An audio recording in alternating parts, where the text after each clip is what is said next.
Samia Islam, dear dentist, Foy's Lake, Chittagong থেকে বলছিলাম। সবাইকে মাহে রমজানের শুভেচ্ছা।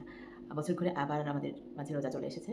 তো আমরা একটু জেনে নেই রোজায় আমরা মুখ এবং দাঁতের কীভাবে যত্ন করব।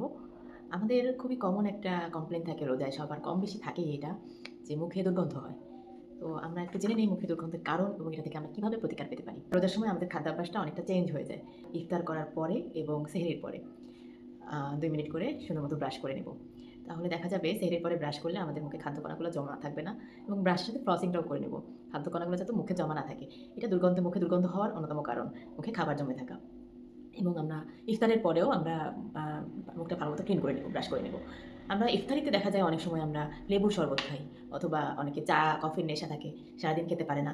কিন্তু দেখা যায় যে ইফতারি করে সাথে সাথেই আমরা চা, কফি খেয়ে ফেলছি। সেক্ষেত্রে আমাদের ব্রাশিংয়ের ক্ষেত্রে কিছুটা মেইনটেইন করে চলতে হবে। যেমন আমরা টক জাতীয় কিছু খেলে এবং বেশি ঠান্ডা বা বেশি গরম কিছু খেলে সাথে সাথে ব্রাশ না করে অন্তত ২০ মিনিট থেকে ৩০ মিনিট পর্যন্ত, মানে আধা ঘন্টা পর্যন্ত একটু বিরতি দিয়ে তারপরে ব্রাশ করব ইফতারিতে। এবং সেহরিতে দেখা যায় আমরা খুব ঘুম থেকে উঠি তাড়াহুড়া করে, তারপরে দ্রুত সেহরি করি, করতে আজান দিয়ে দেয়। তারপরে আমরা দাঁত ব্রাশিংটা স্কিপ করে ফেলি। এটা করা যাবে না। আমাদেরকে যেভাবেই হোক সেহরির পরে আমাদের মুখটা পরিষ্কার রাখার জন্য ভালোমতো অন্তত দাঁত ব্রাশ করতে হবে, সাথে ফ্লসিংটাও করতে হবে। আমরা হয়তোবা সময় স্বল্পতার কারণে আমরা সেহরিতে দাঁতটা ব্রাশ করতে পারলাম না, ফ্লসিং করতে পারলাম না। সেক্ষেত্রে আমরা শুধুমাত্র ব্রাশ দিয়ে দাঁতটাকে ব্রাশ করে ফেলতে পারি। আমাদের পেস্টের দরকার নেই। শুধু ব্রাশ দিয়ে ব্রাশ করে ফেলবো। অথবা আমরা মেসওয়াক ইউজ করতে পারি, ব্যবহার করতে পারি মেসওয়াক।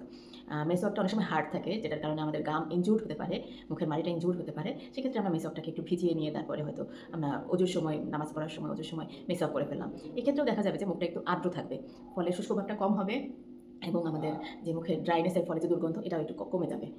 আমাদের মুখে যখন কোনো খাবার ঢোকে তখন খাবারটাকে ডাইজেস্ট করার জন্য আমাদের মুখে স্যালাইভেশন হয়। কিন্তু যেহেতু সারাদিন আমরা কিছু খাবো না, স্যালাইভেশনের পরিমাণ কমে যায়। আর মুখের স্যালাইভা আমাদের অনেক ব্যাকটেরিয়া ফ্লাশ আউট করতে সাহায্য করে। কিন্তু যেহেতু আমরা সারাদিন কোনো স্যালাইভেশন কম হচ্ছে, ফলে দেখা যায় মুখটা ড্রাই হয়ে থাকে, এবং সেই অবস্থায় মুখে যদি আমাদের খাদ্যকণাও জমে থাকে, সেক্ষেত্রে ব্যাকটেরিয়ার গ্রোথ হয়, ফলে মুখে দুর্গন্ধ হয়। ইফতারিতে আমরা অনেক ভাজা পোড়া জিনিস খাই, শরবত খাই, মিষ্টি খাই, সুইটস খাই, জিলাপি খাই। তো এগুলো হচ্ছে যে স্টিকি টাইপের, মিষ্টিগুলো স্টিকি টাইপের খাবার। তারপরে ভাজা পোড়া অনেক খাওয়া হয়। এসব ভ্যারাইটিস খাবারের কারণে আমাদের অনেক সময় অ্যাসিডিটি হয়ে যায়। তো অ্যাসিডিটির যে অ্যাসিড রিফ্লাক্সটা হয়, সেটা আমাদের মুখে চলে আসে। এই মুখে আসার ফলে দেখা যায় যে মুখটা অ্যাসিডিক হয়ে যায়, এবং এই অ্যাসিডটা আমাদের এনামেলটাকে অনেক ক্ষয় করে ফেলে। এইজন্য রোজার ১০টা যেতে না যেতেই অনেকের কমপ্লেইন থাকে যে, "আমার তো আগে মুখে সেনসিটিভিটি ছিল না, এখন কেন হচ্ছে?" এটার কারণ হচ্ছে এটাই। আমরা সাধারণত একটু পুষ্টিকর খাবার খাওয়ার চেষ্টা করব, ফলমূলটাকে প্রাধান্য দিব। আরেকটা ব্যাপার, ফলমূল মুখ পরিষ্কার রাখতে সাহায্য করে। আর যদি সমস্যা হয়ে যায়, মুখে সেনসিটিভিটি হয়ে যায়, ক্যারিজ হয়ে যায়, সেক্ষেত্রে আমরা অনেকে চিন্তা করি যে রোজায় হয়তোবা দাঁতের চিকিৎসা নেওয়া যাবে না। কিন্তু এটা একদমই ভুল ধারণা। আমরা রোজায় দাঁতের চিকিৎসা নিতে পারবো। এমনকি আমরা ইফতারির পরে নিতে পারবো। অধিকাংশ ডেন্টাল চেম্বার ইফতারির পরে খোলা থাকে।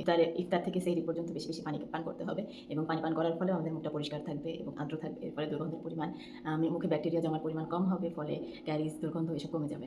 আমাদের শারীরিক সুস্থতার প্রবেশদ্বার হচ্ছে আমাদের মুখ। সুস্থ মুখ, সুস্থ হাসি, শরীর সুস্থ থাকবে। সবাইকে আবারও শুভেচ্ছা জানিয়ে শেষ করছি। ধন্যবাদ।